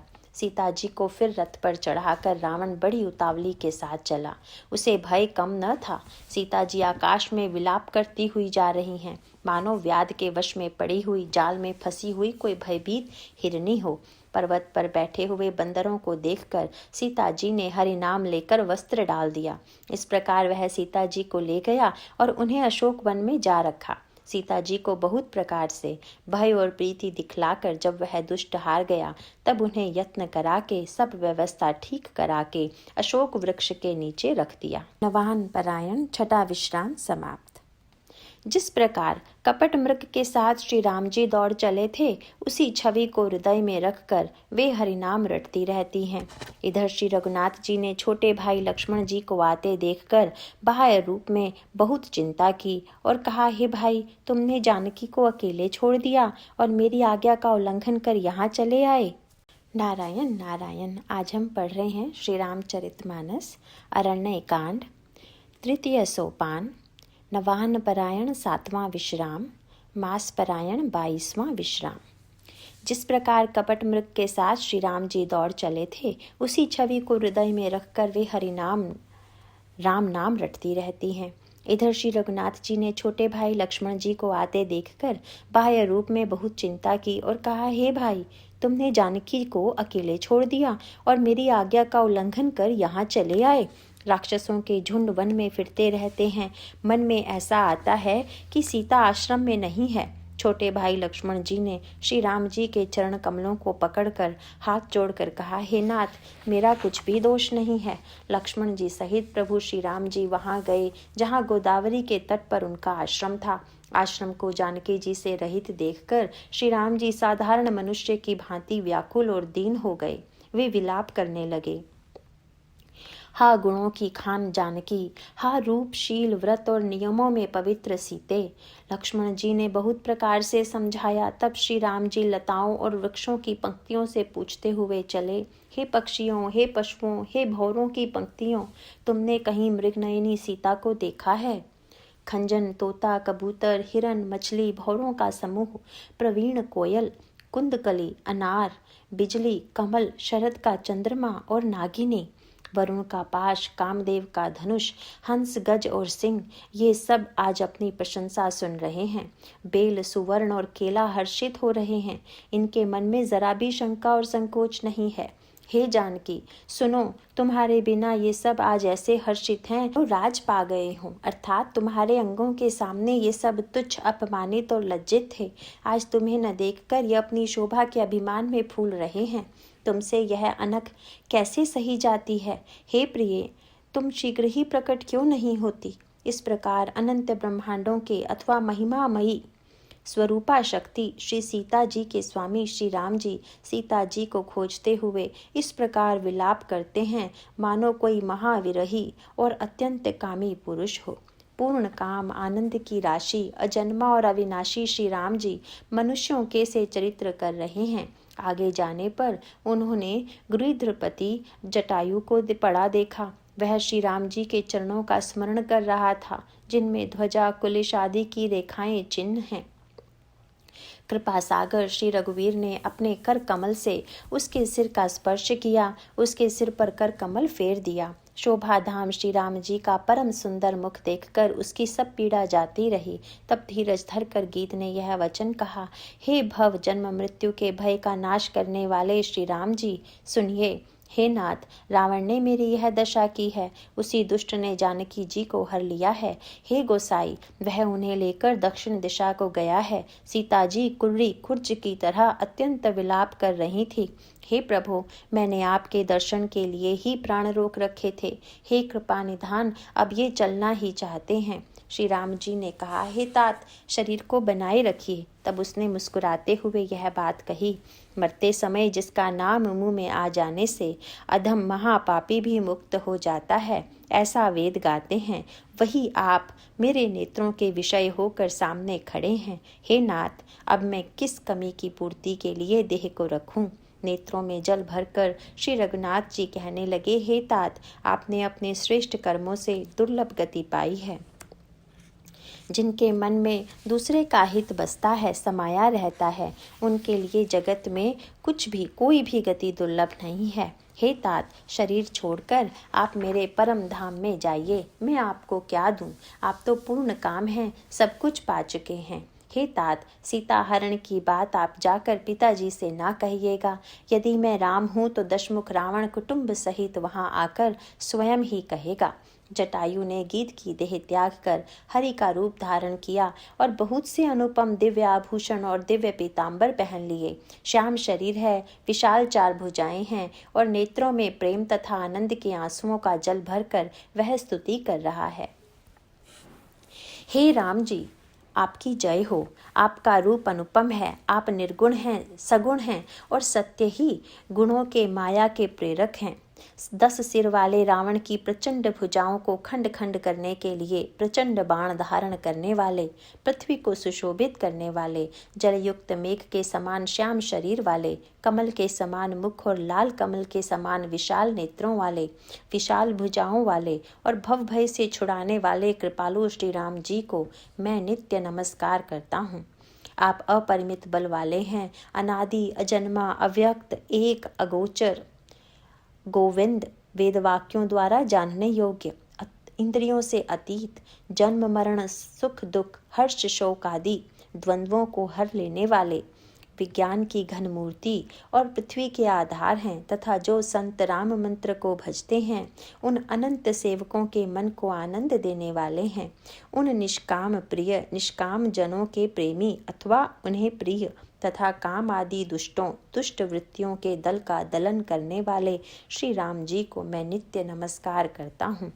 जिनको श्रुतियाँ निरंजन माया से परे, ब्रह्म व्यापक, निर्विकार और जन्म रहित कह के गान करती हैं, मुनि जिन्हें ध्यान, ज्ञान, वैराग्य और योग आदि अनेक साधन करके पाते हैं, वे ही करुणाकंद शोभा के समूह स्वयं श्री भगवान प्रकट होकर जड़ चेतन समस्त जगत को मोहित कर रहे हैं। मेरे हृदय कमल के भ्रमर रूप उनके अंग अंग में बहुत से कामदेवों की छवि शोभा पा रही है, जो अगम और सुगम हैं, निर्मल स्वभाव हैं, विषम और सम हैं और सदा शीतल शांत हैं। मन और इंद्रियों को सदा वश में करते हुए योगी बहुत साधन करने पर जिन्हें देख पाते हैं, वे तीनों लोकों के स्वामी रमा निवास श्री राम जी निरंतर अपने दासों के वश में रहते हैं। वे ही मेरे हृदय में निवास करें, जिनकी पवित्र कीर्ति आवागमन को मिटाने वाली है। अखंड भक्ति का वर मांगकर गृध्रराज जटायु श्री हरि के परम धाम को चला गया। श्री रामचंद्र जी ने उसकी दाह कर्म आदि सारी क्रियाएं यथा योग्य अपने हाथों से की। श्री रघुनाथ जी अत्यंत कोमल चित्त वाले, दीन दयालु और बिना ही कारण कृपालु हैं। गीध पक्षियों में भी अधम पक्षी और मांसाहारी था, उसको भी वह दुर्लभ गति दी जिसे योगी जन मांगते रहते हैं। शिव जी कहते हैं, हे पार्वती सुनो, वे लोग अभागे हैं जो भगवान को छोड़कर विषयों से अनुराग करते हैं। फिर दोनों भाई सीता जी को खोजते हुए आगे चले। वे वन की सघनता देखते जाते हैं। वह सघन वन लताओं और वृक्षों से भरा है, उसमें बहुत से पक्षी, मृग, हाथी और सिंह रहते हैं। श्री राम जी ने रास्ते में आते हुए कबंध राक्षस को मार डाला। उसने अपने शाप की सारी बात कही। वह बोला, दुर्वासा जी ने मुझे शाप दिया था, अब प्रभु के चरण देखने से वह पाप मिट गया। श्री राम जी ने कहा, हे गंधर्व सुनो, मैं तुम्हें कहता हूँ, ब्राह्मण कुल से द्रोह करने वाला मुझे नहीं सुहाता।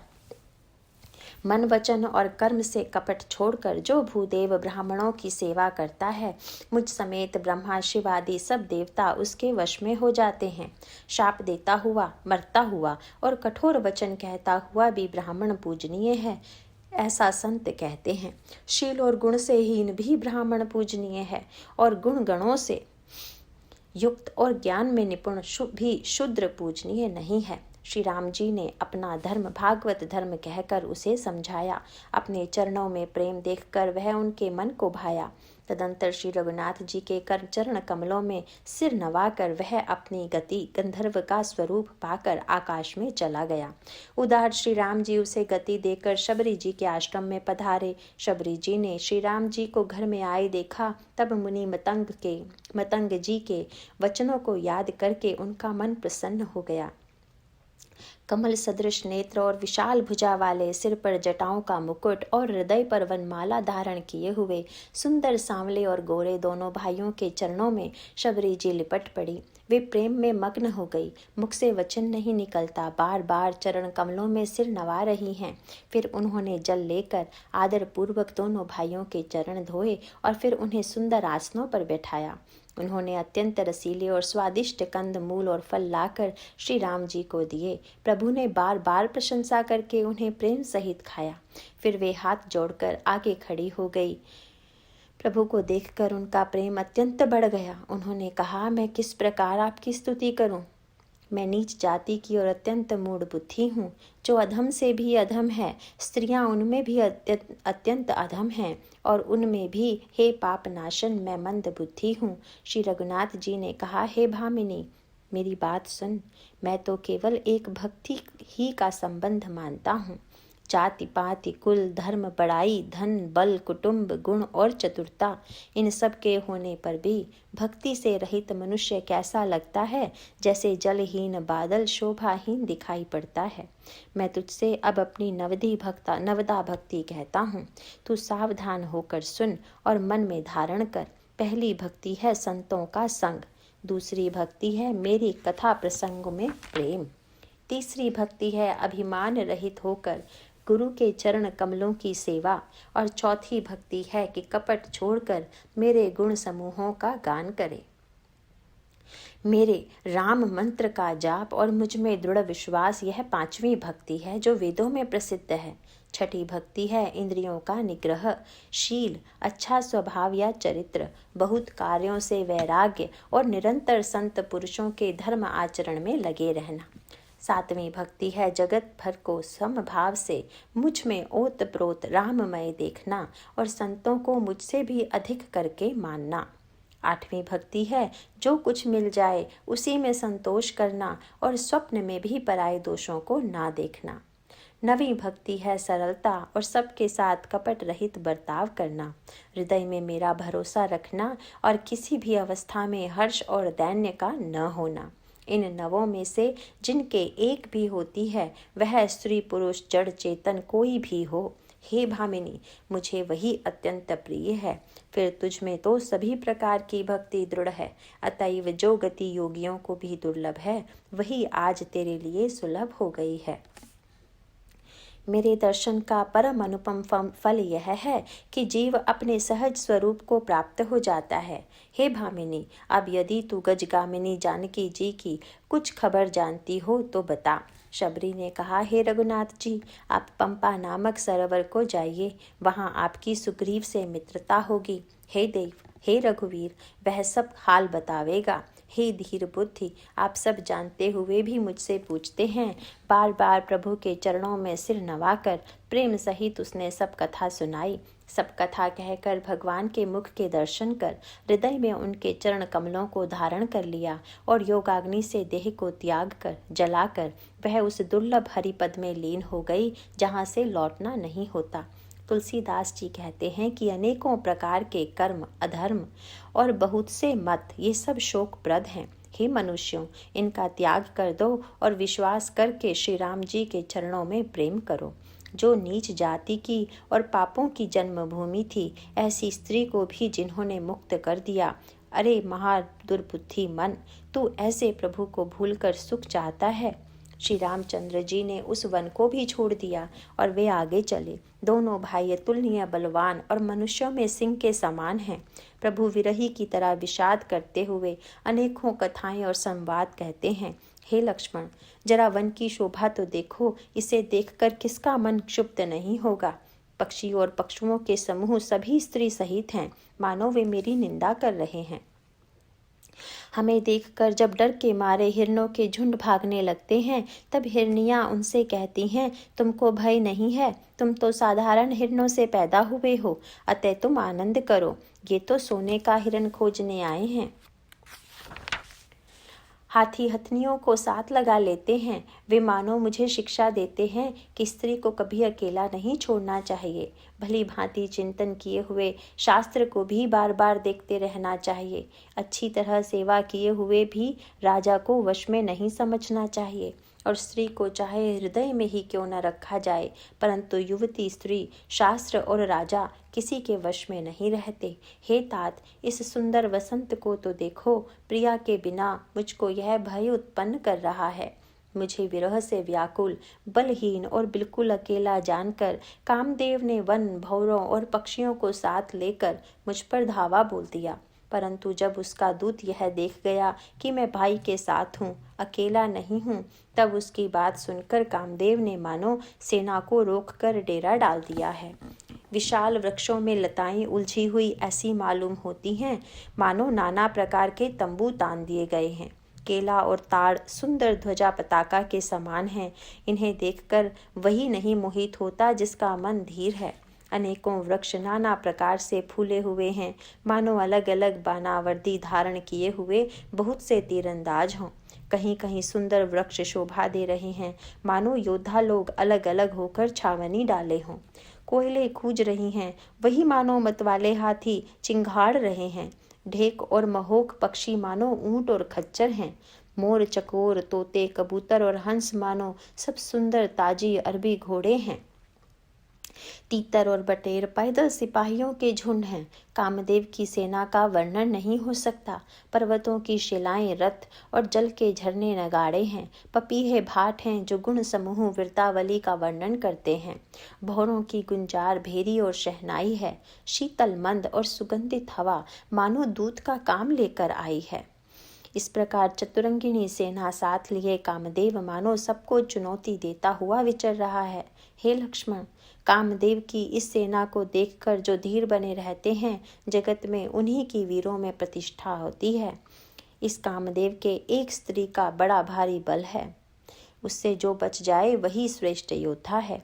हे तात, काम, क्रोध और लोभ ये तीन अत्यंत प्रबल दुष्ट हैं। ये विज्ञान के धाम मुनियों के भी मनों को पल भर में क्षुब्ध कर देते हैं। लोभ को इच्छा और दंभ का बल है, काम को केवल स्त्री का बल है और क्रोध को कठोर वचनों का बल है। श्रेष्ठ मुनि विचार कर ऐसा कहते हैं। शिव जी कहते हैं, हे पार्वती, श्री रामचंद्र जी गुणातीत, तीनों गुणों से परे, चराचर जगत के स्वामी और सबके अंतर की जानने वाले हैं। उपरयुक्त बातें कहकर उन्होंने कामी लोगों की दीनता बेबसी दिखलाई है और धीर विवेकी पुरुषों के मन में वैराग्य को दृढ़ किया है। क्रोध, काम, लोभ, मद और माया ये सभी श्री राम जी की दया से छूट जाते हैं। वह नट राज भगवान जिस पर प्रसन्न होता है, वह मनुष्य इंद्रजाल माया में नहीं भूलता। हे उमा, मैं तुम्हें अपना अनुभव कहता हूँ। हरि का भजन ही सत्य है। यह सारा जगत तो स्वप्न की भांति झूठा है। फिर प्रभु श्री राम जी पंपा नामक सुंदर और गहरे सरोवर के तीर पर गए। उसका जल संतों के हृदय जैसा निर्मल है। मन को हरने वाले सुंदर 4 घाट बंधे हुए हैं। भांति भांति के पुरुष पशु जहाँ तहाँ जल पी रहे हैं, मानो उदार दानी पुरुषों के घर याचकों की भीड़ लगी हो। घनी पूर्णियों कमल के पत्तों की आड़ में जल का जल्दी पता नहीं मिलता। जैसे माया से ढके रहने के कारण निर्गुण ब्रह्म नहीं दिखता। उस सरोवर के अत्यंत अथाह जल में सब मछलियां सदा एक रस एक समान सुखी रहती हैं। जैसे धर्मशील पुरुषों के सब दिन सुखपूर्वक बीतते हैं। उसमें रंग बिरंगे कमल खिले हुए हैं। बहुत से भंवरे मधुर स्वर से गुंजार कर रहे हैं। जल के मुर्गे और राजहंस बोल रहे हैं, मानो प्रभु को देखकर उनकी प्रशंसा कर रहे हों। चक्रवाक, बगुले आदि पक्षियों का समुदाय देखते ही बनता है। उनका वर्णन नहीं किया जा सकता। सुंदर पक्षियों की बोली बड़ी सुहावनी लगती है, मानो रास्ते में जाते हुए पथिक को बुलाए लेती हो। उस झील पंपा सरोवर के समीप मुनियों ने आश्रम बना रखे हैं। उसके चारों ओर वन के सुंदर वृक्ष हैं। चंपा, मोलसिरी, कदम्ब, तमाल, पाटल, कटहल, ढाक और आम आदि बहुत प्रकार के वृक्ष नए नए पत्तों और सुगंधित पुष्पों से युक्त हैं, जिन पर भौरों का समूह गुंजार कर रहे हैं। स्वभाव से ही शीतल मंद सुगंधित एवं मन को हरने वाली हवा सदा बहती रहती है। कोयलें कुहू कुहू का शब्द कर रही हैं। उनकी रसीली बोली सुनकर मुनियों का भी ध्यान छूट जाता है। फलों के बोझ से झुककर सारे वृक्ष पृथ्वी के पास आ लगे हैं। जैसे परोपकारी पुरुष बड़ी संपत्ति पाकर विनय से झुक जाते हैं। श्री राम जी ने अत्यंत सुंदर तालाब देखकर स्नान किया और परम सुख पाया। एक सुंदर उत्तम वृक्ष की छाया देखकर श्री रघुनाथ जी छोटे भाई लक्ष्मण जी सहित बैठ गए। फिर वहां सब देवता और मुनि आए और स्तुति करके अपने अपने धाम को चले गए। कृपालु श्री राम जी परम प्रसन्न बैठे हुए छोटे भाई लक्ष्मण जी से रसीली कथाएं कह रहे हैं। भगवान को विरह युक्त देखकर नारद जी के मन में विशेष रूप से सोच हुआ। उन्होंने विचार किया कि मेरे ही शाप को स्वीकार करके श्री राम जी नाना प्रकार के दुख भार सह रहे हैं, दुख उठा रहे हैं। ऐसे भक्त वत्सल प्रभु को जाकर देखूं, फिर ऐसा अवसर न आवेगा। यह विचार कर नारद जी हाथ में वीणा लिए हुए वहां गए जहां प्रभु सुखपूर्वक बैठे हुए थे। वे कोमल वाणी से प्रेम के साथ बहुत प्रकार से बखान बखान कर रामचरित का गान कर रहे थे। दंडवत करते देख श्री रामचंद्र जी ने नारद जी को उठा लिया और बहुत देर तक हृदय से लगाए रखा। फिर स्वागत कुशल पूछकर पास बैठा लिया।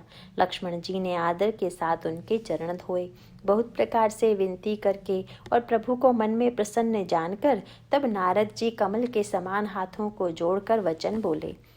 हे स्वभाव से ही उदार श्री रघुनाथ जी, सुनिए। आप सुंदर अगम और सुगम वर के देने वाले हैं। हे स्वामी, मैं एक वर मांगता हूँ, वह मुझे दीजिए। यद्यपि आप अंतर्यामी होने के नाते सब जानते ही हैं। श्री राम जी ने कहा, हे मुनि, तुम मेरा स्वभाव जानते ही हो। क्या मैं अपने भक्तों से कभी कुछ छिपाव करता हूँ?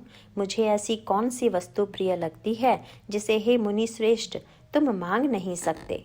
मुझे भक्त के लिए कुछ भी अदेय नहीं है, ऐसा विश्वास भूलकर भी मत छोड़ो। तब नारद जी हर्षित होकर बोले, मैं ऐसा वर मांगता हूँ, यह धृष्टता करता हूँ। यद्यपि प्रभु के अनेकों नाम हैं और वेद कहते हैं कि वे सब एक से बढ़कर एक हैं, तो भी हे नाथ, राम नाम सब नामों से बढ़कर हो और पाप रूपी पक्षियों के समूह के लिए यह वधिक के समान हो। आपकी भक्ति पूर्णिमा की रात्रि है, उसमें राम नाम यही पूर्ण चंद्रमा होकर और अन्य सब नाम तारागण होकर भक्तों के हृदय रूपी निर्मल आकाश में निवास करें। कृपा सागर श्री रघुनाथ जी ने मुनि से एवं अस्तु, ऐसा ही हो कहा। तब नारद जी ने मन में हर्षित होकर प्रभु के चरणों में मस्तक नवाया। श्री रघुनाथ जी को अत्यंत प्रसन्न जानकर नारद जी फिर कोमल वाणी बोले, हे राम जी, हे रघुनाथ जी, सुनिए। जब आपने अपनी माया को प्रेरित करके मुझे मोहित किया था, तब मैं विवाह करना चाहता था। हे प्रभु, आपने मुझ किस कारण विवाह नहीं करने दिया? प्रभु बोले, हे मुनि, सुनो। मैं तुम्हें हर्ष के साथ कहता हूँ कि जो समस्त आशा भरोसा छोड़कर केवल मुझको ही भजते हैं, मैं सदा उनकी वैसी ही रखवाली करता हूँ जैसे माता बालक की रक्षा करती है। छोटा बच्चा जब दौड़कर आग और सांप को पकड़ने जाता है तो वहाँ माता उसे अपने हाथों अलग करके बचा लेती है।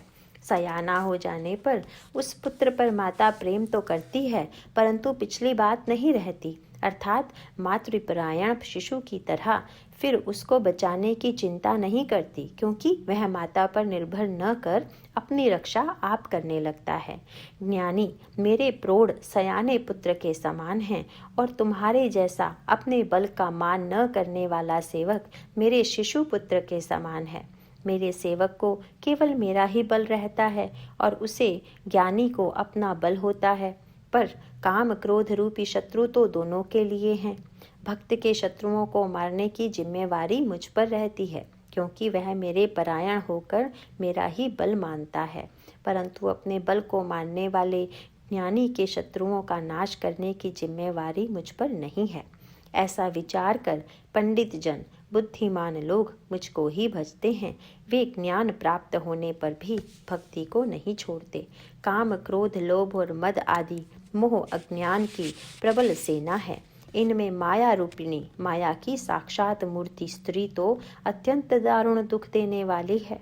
हे मुनि सुनो, पुराण वेद और संत कहते हैं कि मोह रूपी वन को विकसित करने के लिए स्त्री वसंत ऋतु के समान है। जब तप नियम रूपी संपूर्ण जल के स्थानों को स्त्री ग्रीष्म रूप होकर सर्वथा सोख लेती है। काम क्रोध मद और मत्सर आदि मेंढक हैं। इनको वर्षा ऋतु होकर हर्ष प्रदान करने वाली एकमात्र यही स्त्री है। बुरी वासनाएं कुमुदों के समूह हैं, उनको सदैव सुख देने वाली यह शरद ऋतु है। समस्त धर्म कमलों के झुंड हैं। यह नीच विषय जन्य सुख देने वाली स्त्री हिम ऋतु होकर उन्हें जला डालती है। फिर ममता रूपी जवास का समूह रूपी शिशिर ऋतु को पाकर हरा भरा हो जाता है।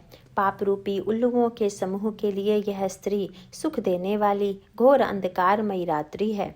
बुद्धि, बल, शील और सत्य ये सब मछलियां हैं और उनको फंसाकर नष्ट करने के लिए स्त्री बंसी के समान है। चतुर पुरुष ऐसा कहते हैं। युवती स्त्री अवगुणों की मूल, पीड़ा देने वाली और सब दुखों की खान है। इसीलिए हे मुनि, मैंने जी में ऐसा जानकर तुमको विवाह करने से रोका था। श्री रघुनाथ जी के सुंदर वचन सुनकर मुनि का शरीर पुलकित हो गया और नेत्र प्रेमाश्रुओं के जल से भर आए।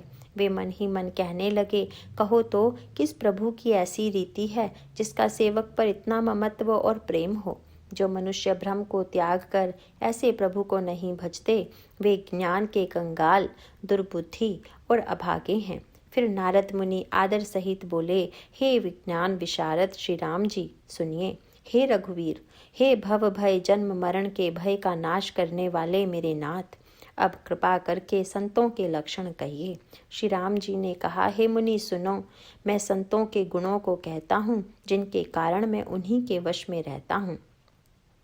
वे संत काम, क्रोध, लोभ, मोह, मद और मत्सर इन 6 विकारों को जीते हुए पाप रहित, कामना रहित, निश्चल स्थिर बुद्धि, अनकिंचन, सर्व त्यागी, बाहर भीतर से पवित्र, सुख के धाम, असीम ज्ञानवान, इच्छा रहित, मिताहारी, सत्यनिष्ठ, कवि, विद्वान, योगी, सावधान, दूसरों को मान देने वाले, अभिमान रहित, धैर्यवान, धर्म के ज्ञान और आचरण में अत्यंत निपुण, गुणों के घर, संसार के दुखों से रहित और संदेहों से सर्वथा छूटे हुए होते हैं।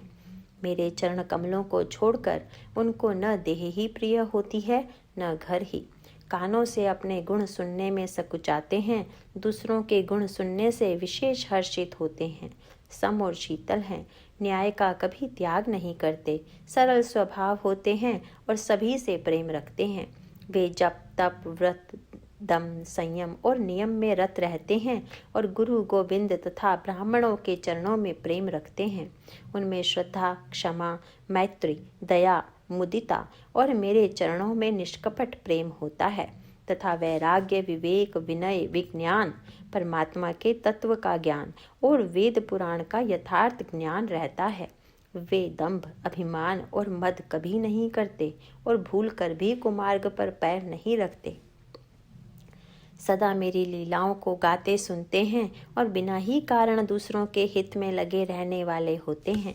हे मुनि सुनो, संतों के जितने गुण हैं उनको सरस्वती और वेद भी नहीं कह सकते, शेष और शारदा भी नहीं कह सकते। यह सुनते ही नारद जी ने श्री राम जी के चरण कमल पकड़ लिए। दीनबंधु कृपाल प्रभु ने इस प्रकार अपने श्रीमुख से अपने भक्तों के गुण कहे। भगवान के चरणों में बार बार सिर नवाकर नारद जी ब्रह्मलोक को चले गए। तुलसीदास जी कहते हैं कि वे पुरुष धन्य हैं जो सब आशा छोड़कर केवल श्री हरि के रंग में रंग गए हैं। जो लोग रावण के शत्रु श्री राम जी का पवित्र यश गावेंगे और सुनेंगे, वे वैराग्य, जप और योग के बिना ही श्री राम जी की दृढ़ भक्ति पावेंगे। युवती स्त्रियों का शरीर दीपक की लौ के समान है। हे मन, तू उसका पतिंगा न बन, काम और मद को छोड़कर श्री रामचंद्र जी का भजन कर और सदा सत्संग कर। नारायण नारायण। मासपरायण 22वां विश्राम समाप्त। कलयुग के संपूर्ण पापों को विध्वंस करने वाले श्री रामचरितमानस का यह 3रा सोपान समाप्त हुआ। अरण्यकांड समाप्त। नारायण नारायण।